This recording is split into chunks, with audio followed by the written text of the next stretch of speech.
Hello friends, आप सभी को आपके ही यूट्यूब चैनल करियर अड्डा 5 के में स्वागत है। तो प्रिय बच्चे, आशा करते हैं कि आप सभी बहुत ही अच्छे होंगे, क्योंकि हम कई बार वीडियो बनाए लेकिन कुछ न कुछ टेक्निकल इशू के कारण आप लोग को वीडियो प्रोवाइड नहीं कर पाए। तो आज हम वीडियो बनाने जा रहे हैं और जो कि ये प्रोवाइड किया जा रहा है। तो चलिए आज हम आप लोग को बेसिक चीज़ अर्थात साइंस में सबसे ज़्यादा इम्पोर्टेंट बेसिक जो होता है उनके बारे में बताएंगे। और साइंस का एक अहम पार्ट्स होता है केमिस्ट्री, अहम भाग होता है केमिस्ट्री। उस केमिस्ट्री के बारे में आप लोग को बताएंगे और उसका बेसिक मतलब जीरो से बताएंगे। आप लोग को कोई परेशानी नहीं होना चाहिए। इस सुविधा से आप लोग जो है ना, थोड़ा आप अपना थाउट दीजिएगा, अपना विचार दीजिएगा कि हम कितना अच्छा केमिस्ट्री में पढ़े और जाने। तो चलिए हम शुरुआत करने जा रहे हैं। सबसे पहले आपको साइंस का बेसिक चीज़ बताएंगे, ठीक। तो चलिए साइंस मतलब क्या होता है दोस्तों? विज्ञान। साइंस मतलब क्या होता है बच्चे? विज्ञान होता है। अब इस साइंस की बात करें तो ये जो साइंस है ना, ये सेंटिया शब्द से लिया गया। कौन सा शब्द से लिया गया है? सेंटिया शब्द से लिया गया। कौन सा शब्द से? सेंटिया, SCIENTIA। कौन सा शब्द से लिया गया है? साइंस सेंटिया शब्द से लिया गया, ठीक। सेंटिया का अर्थ जानते हैं क्या होता है? सेंटिया का अर्थ होता है जानकारी। सेंटिया का अर्थ क्या होता है? जानकारी। सेंटिया का अर्थ क्या होता है? जानकारी होता है। सेंटिया का अर्थ क्या होता है प्रिय बच्चे? जानकारी होता है। उसके बाद ये साइंस जो है ना, इसके जनक कोई न कोई तो होंगे। तो साइंस के जनक की बात अगर करें तो साइंस के जनक जो है ना, वो किनको कहा गया है? गैलीलियो को कहा गया है। किनको कहा गया है? गैलीलियो को। साइंस का जनक किनको कहा गया है बच्चे? गैलीलियो को कहा गया है। साइंस का जनक किनको कहा गया है बच्चे? गैलीलियो को कहा गया है। अब चलते हैं साइंस अर्थात ये साइंस का जो हिंदी होता है विज्ञान। ये विज्ञान मुख्य रूप से अगर इसको विभाजित करेंगे ना तो ये वी जोड़ ज्ञान अर्थात तो दो शब्दों में बटेगा, वी जोड़ ज्ञान, जिसमें वी का अर्थ होता है विशेष और ज्ञान का अर्थ होता है जानकारी। उसके बाद हम साइंस की अगर परिभाषा की बात करें तो सबसे साधारण और सबसे सरल परिभाषा होता है साइंस का कि विशेष ज्ञान या क्रमबद्ध ज्ञान को ही क्या कहते हैं? विज्ञान कहते हैं अर्थात साइंस कहते हैं। हम साइंस में जो कुछ जानते हैं तो उसको क्रमबद्ध तरीके से जानेंगे, मतलब लगातार जानेंगे। तो यही क्या है? विज्ञान है। वही क्या है? विज्ञान है। तो ये सब आप लोग का बेसिक चीज़ है। आपके सिलेबस में ये सब नहीं दिया हुआ, जो कि बेसिक है, जो जानना आप लोग को थोड़ा बहुत जानकारी जो है वो जरूरी होता है। चलिए हम साइंस के पार्ट्स की बात करते हैं। तो साइंस के मुख्य रूप से 3 भाग होते हैं। साइंस के मुख्य रूप से कितने भाग होते हैं? 3 भाग होते हैं। तो सबसे पहला जो साइंस का भाग है वो है फिजिक्स। सबसे पहला कौन सा भाग है? फिजिक्स है। सबसे पहला कौन सा भाग है? फिजिक्स सबसे पहला कौन सा भाग हो गया? फिजिक्स। उसके बाद दूसरा जो होता है वो होता है केमिस्ट्री। दूसरा जो होता है वो कौन होता है? केमिस्ट्री होता है। दूसरा भाग जो होता है वो क्या होता है? केमिस्ट्री होता है। और तीसरा भाग जो होता है वो होता है बायोलॉजी। तीसरा भाग क्या होता है? बायोलॉजी। तीसरा भाग क्या होता है? बायोलॉजी। अब तीनों का हिंदी मीनिंग जानते हैं। फिजिक्स मतलब हो गया भौतिक विज्ञान। फिजिक्स मतलब क्या हुआ बच्चे लोग? भौतिक विज्ञान। फिजिक्स मतलब क्या हुआ बच्चे लोग? भौतिक विज्ञान। केमिस्ट्री मतलब हो गया रासायनिक विज्ञान। केमिस्ट्री मतलब क्या हो गया? रासायनिक विज्ञान, या रासायनिक शास्त्र भी कह सकते हैं, रासायनिक विज्ञान। उसके बाद बायोलॉजी की बात करें तो बायोलॉजी का हिंदी होता है जीव विज्ञान। बायोलॉजी का हिंदी क्या होता है? जीव विज्ञान। बायोलॉजी का हिंदी आप लोग बताइए क्या होगा? जीव विज्ञान होगा, ठीक। अर्थात ये हुआ आपको साइंस के मुख्य रूप से 3 पार्ट्स होते हैं, फिजिक्स, केमिस्ट्री और बायोलॉजी। हिंदी की बात करें तो भौतिक विज्ञान, रासायनिक विज्ञान और जीव विज्ञान, जिनमें से आपको हम केमिस्ट्री का बेसिक अर्थात केमिस्ट्री में आप लोग समझते हैं कि बहुत भारी है केमिस्ट्री, दिमाग से बाहर हो रहा। मतलब कहने का यह हुआ कि केमिस्ट्री आप लोग ये सोचते हैं कि एक पहाड़ के समान है। तो बच्चे लोग हम केमिस्ट्री में आपको ये वादा करते हैं कि इस तरह के बताएंगे, इस तरीके से बताएंगे, इस तरीके से बताएंगे कि आपको केमिस्ट्री में पूरा समझ में आ जाएगा। तो आज हम सबसे पहले केमिस्ट्री का बेसिक चीज़ बताएंगे। तो चलिए हम बताने जा रहे हैं केमिस्ट्री का बेसिक चीज़। आप सभी को आज हम केमिस्ट्री अर्थात रासायनिक विज्ञान के बारे में बेसिक जानकारी बताएंगे। अर्थात बेसिक मतलब जीरो से आपको जो है ना पूरा डीप में बताते चले जाएंगे। मतलब जीरो से, अगर कुछ नहीं जानते हैं तो आप जानिएगा कि हम कैसे केमिस्ट्री को है ना वो जीरो से जान रहे हैं। मतलब केमिस्ट्री में अगर शून्य है आप, तो अगर इन वीडियो को देखेंगे ना जो हम बताएंगे तो आपको 100% समझ में आ जाएगा कि केमिस्ट्री जो है ना वो बहुत ज़्यादा ही इम्पोर्टेंट होता है। चलिए सबसे पहले ये आप लोग बता सकते हैं कि केमिस्ट्री हम क्यों पढ़ते हैं। बताइए आप लोग केमिस्ट्री क्यों पढ़ते हैं, केमिस्ट्री क्यों पढ़ते हैं, केमिस्ट्री क्यों पढ़ते हैं, ये क्वेश्चन है आप लोगों के लिए। केमिस्ट्री क्यों पढ़ते हैं, कोई बता सकते हैं केमिस्ट्री क्यों पढ़ते हैं? तो केमिस्ट्री मुख्य रूप से हम लोग नॉलेज के लिए पढ़ते हैं। केमिस्ट्री हम लोग किसके लिए पढ़ते हैं? नॉलेज के लिए। किसके लिए पढ़ते हैं? नॉलेज के लिए। समझ रहे हैं ना? मतलब नॉलेज मतलब हो गया जानकारी, नॉलेज मतलब जानकारी। केमिस्ट्री जो हम लोग हैं पढ़ते हैं किसके लिए? जानकारी के लिए पढ़ते हैं। उसके बाद एक चीज़ और है, केमिस्ट्री मुख्य रूप से हम लोग क्या करते हैं, जनरली तौर पर आप लोग 10th का एग्जाम दीजिएगा अर्थात बोर्ड का एग्जाम दीजिएगा। किनका एग्जाम दीजिएगा? बोर्ड का, 10वां का। किनका एग्जाम दीजिएगा? 10वां का, बोर्ड का एग्जाम। केमिस्ट्री आप लोग क्यों पढ़ते हैं? तो केमिस्ट्री जो पढ़ते हैं तो मुख्य रूप से नॉलेज अर्थात जानकारी के लिए पढ़ते हैं कि आप लोग केमिस्ट्री में क्या जानते हैं। मतलब हम रासायनिक में, भाषा में, रासायनिक शास्त्र में क्या जानते हैं, तो वो हो गया नॉलेज के लिए अर्थात जानकारी के लिए पढ़ते हैं। उसके बाद आप लोग बेसिक चीज़ जो होता है वो 10वां लेवल होता है, बोर्ड एग्जाम होता है। अगर कहने का मतलब यह हो गया अगर आप 10th का एग्जाम दीजिएगा, बोर्ड एग्जाम दीजिएगा, तो उसमें क्या होता है केमिस्ट्री से जो है ना वो सवाल आता है, क्वेश्चन आता है। उसके बाद आप लोग 10वां से आगे 11th करेंगे, 12th करेंगे, ठीक। उसके बाद नीट हो गया, उसके बाद क्या हो गया? नीट हो गया, नीट के बाद जेई हो गया, ठीक। और भी बहुत सारे अदर एग्जाम है, और भी बहुत सारे क्या है अदर एग्जाम है, जिसमें आपको क्या मिलेगी? केमिस्ट्री से संबंधित अर्थात रासायनिक शास्त्र से संबंधित क्वेश्चन मिलेगी। अगर आप बेसिक चीज नहीं पढ़ेंगे ना केमिस्ट्री में अर्थात रासायनिक विज्ञान के बारे में नहीं पढ़ेंगे तो आपको बहुत सारी परेशानियां खड़ा होगी, ठीक ना, बहुत सारा प्रॉब्लम खड़ा हो जाएगा आपको। तो इसीलिए आज हम लोग मतलब आप लोग को हम रासायनिक विज्ञान अर्थात केमिस्ट्री के बारे में बताने जा रहे हैं। तो थोड़ा ध्यान से समझिएगा। ये हुआ हम लोग मतलब केमिस्ट्री क्यों पढ़ते हैं, इसी आधार पर पढ़ते हैं। अब बात आती है केमिस्ट्री अर्थात रसायन शास्त्र की बेसिक चीज। रसायन शास्त्र के बेसिक चीज की बात आती है तो सबसे पहले हम बताने जा रहे हैं कि रसायन मुख्य रूप से 2 भागों में बटा होता है। रसायन मुख्य रूप से कितने भागों में बटा होता है? 2 भागों में बटा होता है। एक होता है रस, एक होता है रस और दूसरा होता है आयन। दूसरा क्या होता है बच्चे लोग? आयन। एक क्या हो गया? रस, दूसरा क्या हो गया? आयन। जिसमें रस का अर्थ होता है द्रव। रस का क्या अर्थ होता है? द्रव। और आयन का क्या अर्थ होता है? आप ही लोग बताएंगे। आयन का अर्थ होता है अध्ययन करना। आयन का क्या अर्थ होता है? अध्ययन करना। आयन का अर्थ क्या होता है? अध्ययन करना, मतलब उसके बारे में पढ़ना। उसके बाद आप लोग को एक बेसिक चीज और जो ज्यादा जरूरी होता है, तो सबसे पहले ये आप जानते हैं कि ये केमिस्ट्री शब्द ग्रीक लोगों के द्वारा बोला गया था। किसके द्वारा बोला गया था बच्चे लोग? ग्रीक लोगों के द्वारा। आप ही लोग बताइए किसके द्वारा बोला गया था? ग्रीक लोगों के द्वारा। और एक चीज पता है आप लोग को, ये केमिस्ट्री शब्द जो है ना वो कीमिया से ली गई है। किससे ली गई है? कीमिया से। किससे ली गई है? कीमिया से। कीमिया का अर्थ जानते हैं? कीमिया का अर्थ आप लोग बताइए क्या होता है? तो कीमिया का अर्थ होता है काला। कीमिया का क्या अर्थ होता है? काला होता है। कीमिया का क्या अर्थ होता है?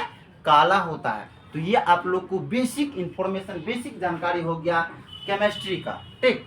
अब जो ये रसायन मतलब रस और आयन, रस मतलब हो गया द्रव और आयन मतलब हो गया अध्ययन करना। तो द्रवों के बारे में, पदार्थों के बारे में, और ये जो द्रव मतलब पदार्थ की 3 अवस्था है, ठोस, द्रव, गैस, तो इन सभी चीजों के बारे में जो हम अध्ययन करेंगे तो किसके अंतर्गत अध्ययन करेंगे?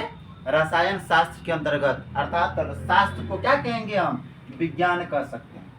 शास्त्र को क्या कह सकते हैं, विज्ञान कह सकते हैं। अर्थात रासायनिक विज्ञान में हम लोग को मुख्य रूप से पदार्थों के बारे में पढ़ने के लिए मिलेगा। किसके बारे में पढ़ने के लिए मिलेगा, पदार्थों के बारे में। तो सबसे पहले आप लोग ये बेसिक जानकारी समझ गए।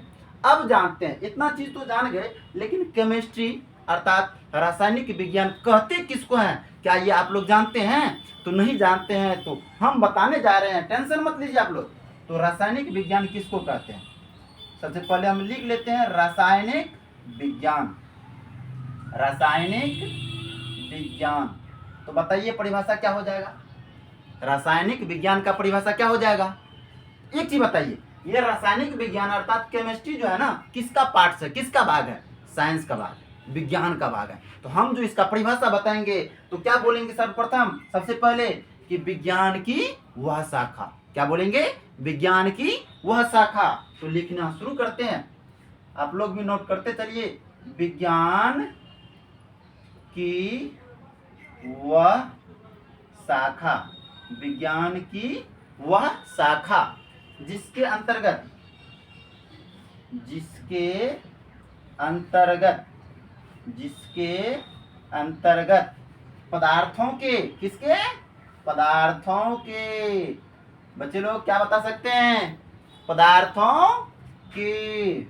अब देखिए हम क्या सब लिख रहे हैं, गुण, बनावट एवं संरचना, पदार्थों के गुण, बनावट एवं संरचना इत्यादि, संरचना इत्यादि के बारे में, अध्ययन करते हैं, अध्ययन करते हैं अर्थात पढ़ते हैं, अध्ययन करते हैं अर्थात पढ़ते हैं, अध्ययन करते हैं। तो यही क्या है बच्चे लोग, यही केमिस्ट्री है अर्थात रासायनिक विज्ञान कहलाता है। क्या कहलाता है, रासायनिक विज्ञान कहलाता है। क्या कहलाता है, रासायनिक विज्ञान कहलाता है। तो आप लोग समझ गए बच्चे लोग रासायनिक विज्ञान का परिभाषा। तो रासायनिक विज्ञान का परिभाषा क्या हुआ, तो विज्ञान की वह शाखा, किसका शाखा ये, रासायनिक विज्ञान, वैज्ञानिक का ना, तो विज्ञान का वह शाखा, विज्ञान की वह शाखा जिसके अंतर्गत पदार्थों के गुण, बनावट, संरचना इत्यादि के बारे में जो हम पढ़ेंगे, अध्ययन करेंगे, तो किसके अंतर्गत, रासायनिक विज्ञान के अंतर्गत। किसके अंतर्गत, रासायनिक विज्ञान के अंतर्गत। अब रासायनिक विज्ञान का तो परिभाषा जान गए, लेकिन रासायनिक विज्ञान को कोई न कोई जनक तो होगा, कोई न कोई इनके पिता तो होंगे। तो क्या आप लोग बता सकते हैं कि रासायनिक विज्ञान का जनक कौन है, पिता कौन है? तो हम टेंशन मत लीजिए, आपको हम टोटल चीज बेसिक जितना भी है केमिस्ट्री में, रासायनिक विज्ञान में सब बताएंगे। तो रासायनिक विज्ञान का जनक आपको हम बताने जा रहे हैं, अर्थात इसका जनक या पिता भी कह सकते हैं, जनक या पिता बताएंगे कौन है, कौन है बताएंगे। तो इनका जनक और पिता अर्थात जनक या पिता कौन है, एंटोनी। आगे बोलिए आप लोग, एंटोनी। आगे क्या होगा, तो आगे होगा लेवोजियर। आगे क्या होगा, लेवोजियर। क्या होगा, लेवोजियर को कहा जाता है, को कहा जाता है। किसको कहा जाता है, रासायनिक विज्ञान का जनक, पिता। तो एंटोनी लेवोजियर को किसको कहा जाता है, पिता, एंटोनी लेवोजियर, या शॉर्ट में आप लेवोजियर भी कह सकते हैं, ठीक ना। इसका पूरा नाम हो गया, फुल नेम हो गया एंटोनी लेवोजियर। तो ये हुआ आपको केमिस्ट्री का परिभाषा, केमिस्ट्री का परिभाषा, रासायनिक विज्ञान का परिभाषा। अब एक चीज आपको बताएंगे कि रासायनिक विज्ञान में मुख्य रूप से आप किन के बारे में पढ़ेंगे, तो रासायनिक विज्ञान में आप मुख्य रूप से पदार्थों के बारे में पढ़ेंगे। किसके बारे में पढ़ेंगे, पदार्थ के बारे में। तो चलिए आज हम शुरू कर रहे हैं पदार्थ। बताइए पदार्थ को इंग्लिश में क्या कहेंगे, आप ही लोग बोलिए, पदार्थ को इंग्लिश में क्या कहते हैं, पदार्थ को इंग्लिश में क्या कहते हैं, बताइए आप ही लोग, पदार्थ को इंग्लिश में क्या कहेंगे। पदार्थ को इंग्लिश में कहते हैं मैटर। क्या आप लोग भी जो है ना नहीं जानते हैं, ये छोटा छोटा बात है, आप लोग 2 या 3 क्लास से ही पढ़ते होंगे, पदार्थ, पदार्थ, मीटर, मीटर, नहीं जानते क्या? तो पदार्थ को कहते हैं इंग्लिश में मैटर। चलिए हम लिख देते हैं, टेंशन मत लीजिए आप लोग, टोटल चीज का कंसेप्ट क्लियर होगा। आप लोग खाली धैर्य बना करके वीडियो देखिएगा तो आपको एक एक कंसेप्ट क्लियर होगा। अगर कंसेप्ट क्लियर नहीं होगा ना तो आप लोग कमेंट बॉक्स में जरूर रिप्लाई दीजिएगा, जवाब दीजिएगा कि हमारा कंसेप्ट बाकी है सर। तो उनके बाद हम कोशिश करेंगे कि आप लोग को कोई कंसेप्ट क्लियर न रहे, ठीक है ना। तो अब हम पदार्थ के बारे में बताने जा रहे हैं। तो सबसे पहले ये बताएंगे कि पदार्थ किसको कहेंगे। तो पदार्थ कहते हैं, साधारण सा परिभाषा है, साधारण सा परिभाषा है, वे वस्तु जो स्थान घेरे, जिसमें कुछ भार हो, वही क्या कहलाता है, पदार्थ कहलाता है। अर्थात पदार्थ की परिभाषा क्या हो जाएगा, वे वस्तु जो स्थान घेरे, जो क्या घेरे, स्थान घेरे, ठीक, जिसमें भार हो, जिसमें क्या हो, भार हो, भार समझते हैं बच्चे लोग, वेट, वजन हो, वजन, कोई भी चीज का वजन होता है कि नहीं होता, तो वही हो गया भार, भार हो, वही क्या कहलाता है, वही तो पदार्थ कहलाता है। क्या कहलाता है, पदार्थ कहलाता है। तो पदार्थ का परिभाषा क्या आप लोग बता सकते हैं, पदार्थ का परिभाषा क्या बता सकते हैं। तो पदार्थ का परिभाषा हुआ कि वे वस्तु जो स्थान घेरे, जो स्थान घेरे मतलब कुछ न कुछ स्पेस छेकता है, कुछ न कुछ जगह छेकता है, और जिसमें कुछ न कुछ भार होगा, कुछ न कुछ वजन होगा, तो वही क्या कहलाता है, पदार्थ कहलाता है। वही क्या कहलाता है, पदार्थ कहलाता है। अब पदार्थ के अवस्था की बात करते हैं। तो पदार्थ के मुख्य रूप से 2 अवस्था होता है, समझ रहे ना। पदार्थ के कितने अवस्था होते हैं, 2 अवस्था, सॉरी गलत आप लोग को बता दिए। पदार्थ के मुख्य रूप से 3 अवस्था होते हैं। पदार्थ के कितने अवस्था होते हैं, 3 अवस्था होते हैं। तो पदार्थ के 3 अवस्था कौन कौन है, तो आप लोग थोड़ा ध्यान से देखिएगा। पदार्थ के 3 अवस्था कौन कौन है, तो एक है ठोस, आप लोग पढ़े होंगे पहले भी, दूसरा है द्रव, और तीसरा क्या है, गैस। तीसरा क्या है, गैस। तीसरा क्या है, गैस। ठोस को क्या कहते हैं, सॉलिड, इंग्लिश में क्या कहते हैं ठोस को, सॉलिड। द्रव को क्या कहते हैं, लिक्विड, द्रव को क्या कहते हैं, लिक्विड। और गैस को क्या कहते हैं, गैसी कहते हैं। गैस को क्या कहते हैं, गैसी कहते हैं। अब देखिए ये जो पदार्थ है ना, ये पदार्थ मुख्य रूप से बना होता है छोटे छोटे छोटे छोटे कण से बना होता है। ये पदार्थ किन से बना होता है, कण से। डायरेक्ट वे में पदार्थ नहीं बन जाता है जी। पदार्थ को अगर आप तोड़ेंगे ना, विभाजित करेंगे ना, तो वो टूटेंगे छोटे छोटे कण में, छोटे छोटे कण में टूटेंगे, ठीक। अर्थात कण का मतलब ये पदार्थ जो तैयार होता है तो किन से तैयार होता है, कण से। तो वही कण जो होता है ना, वही क्या कहलाता है, परमाणु कहलाता है। वही कण क्या कहलाता है, परमाणु। तो परमाणु को परिभाषित हम कैसे कर देंगे, तो वे सूक्ष्मतम कण, वे सूक्ष्मतम कण जिससे पदार्थ का निर्माण हो गया, जिससे क्या हुआ, पदार्थ का निर्माण हुआ, ठीक। तो वही क्या है, परमाणु। अर्थात तो परमाणु ही से तो क्या निर्माण हुआ है, पदार्थ का निर्माण हुआ है। समझ रहे हैं कि नहीं समझ रहे हैं। परमाणु हो गया आप लोग को सबसे छोटी इकाई, किसका, पदार्थ का। तो पदार्थों की सबसे छोटी इकाई, पदार्थों के सबसे छोटी इकाई को क्या कहेंगे, परमाणु कहेंगे। तो क्या परमाणु का परिभाषा आप लोग को पता चल गया, लिख देते हैं परमाणु की परिभाषा। पदार्थों के सबसे छोटी इकाई को क्या कहते हैं, परमाणु कहते हैं। क्या कहते हैं, परमाणु, यानी कि एटम। क्या कहते हैं, परमाणु कहते हैं। क्या कहते हैं, परमाणु कहते हैं। समझ गए।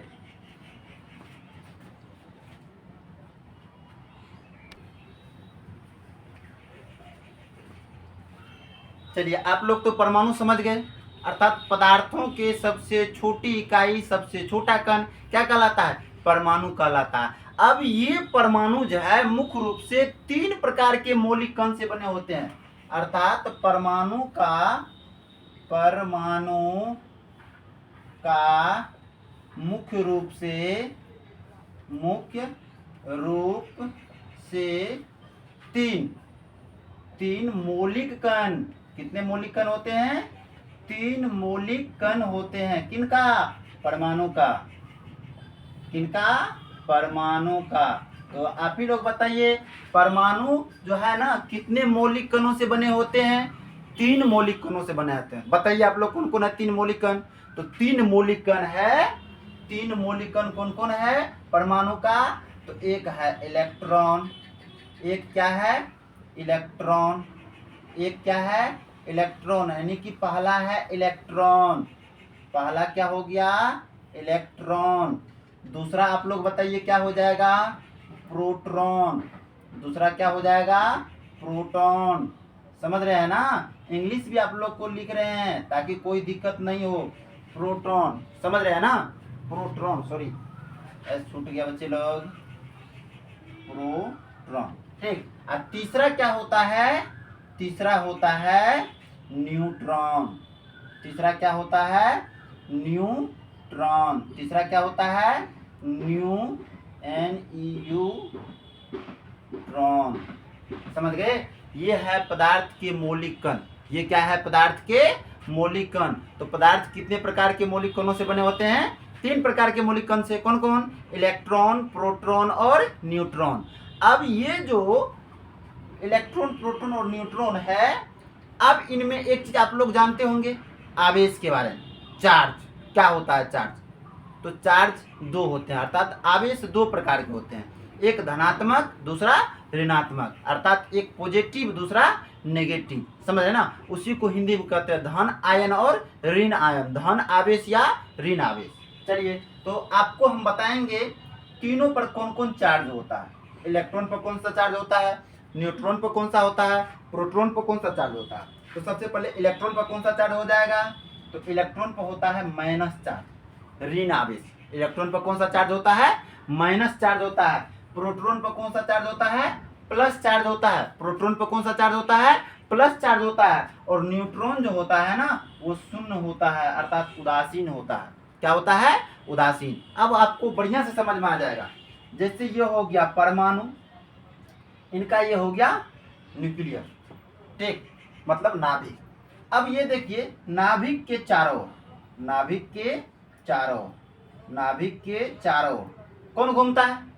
तो नाभिक के चारों ओर इलेक्ट्रॉन घूमती है। कौन घूमती है? इलेक्ट्रॉन। कौन घूमती है? इलेक्ट्रॉन। इलेक्ट्रॉन क्या करता है? नाभिक के चारों ओर चक्कर लगाता है। इलेक्ट्रॉन क्या करता है? नाभिक के चारों ओर चक्कर लगाता है। तो ये कौन सा चार्ज हो जाएगा इलेक्ट्रॉन पर? Minus charge. इलेक्ट्रॉन पर कौन सा चार्ज हो जाएगा? Minus charge. प्रोटॉन और न्यूट्रॉन, प्रोटॉन और न्यूट्रॉन ये दोनों कहाँ होता है? नाभिक में। ये दोनों कहाँ होता है? नाभिक में। जिसमें से प्रोटॉन पर हो गया प्लस चार्ज और न्यूट्रॉन जो है वो आवेशीन, अर्थात 0, उदासीन। समझ है ना? उस पर कोई फर्क नहीं। तो यहाँ से एक चीज आपको जानकारी मिल गई होगी, एक चीज आप लोग जान गए होंगे। क्या कहने का मतलब यह हुआ कि जितना प्रोटॉन होगा ना उतना, सॉरी, जितना इलेक्ट्रॉन होगा उतना प्रोटॉन भी होगा। अर्थात कहने का मतलब इलेक्ट्रॉनों की संख्या और प्रोटॉनों की संख्या क्या होती है? बराबर होती है। अगर 5 इलेक्ट्रॉन है तो प्रोटॉन कितना होगा? 5 ही होगा। 10 इलेक्ट्रॉन है तो प्रोटॉन कितना होगा? 10 ही होगा। तो यहाँ से एक फॉर्मूला आ जाता है, अर्थात A बराबर E प्लस P। A बराबर क्या आ जाता है? A plus P। A बराबर क्या आ जाता है? A plus P। A बराबर क्या हो जाएगा दोस्तों, प्रिय छात्रों? A बराबर हो जाएगा E प्लस P, अर्थात परमाणु बराबर हो गया इलेक्ट्रॉन और प्रोटॉन। परमाणु बराबर क्या हो गया? इलेक्ट्रॉन और प्रोटॉन। जैसे आप लोग को पहले बताए कि 10 गो इलेक्ट्रॉन है तो प्रोटॉन कितना होगा? 10 होगा। अब ये दोनों एक पर क्या हो गया? माइनस चार्ज, एक पर है प्लस चार्ज, ये दोनों कट गया तो क्या बचा? 0 बचा कि नहीं बचा? तो 0 किसका है? न्यूट्रॉन का है। 0 किसका है? न्यूट्रॉन का चार्ज हो गया। तो न्यूट्रॉन पर कोई चार्ज नहीं होता। न्यूट्रॉन पर क्या होता है? कोई चार्ज नहीं होता।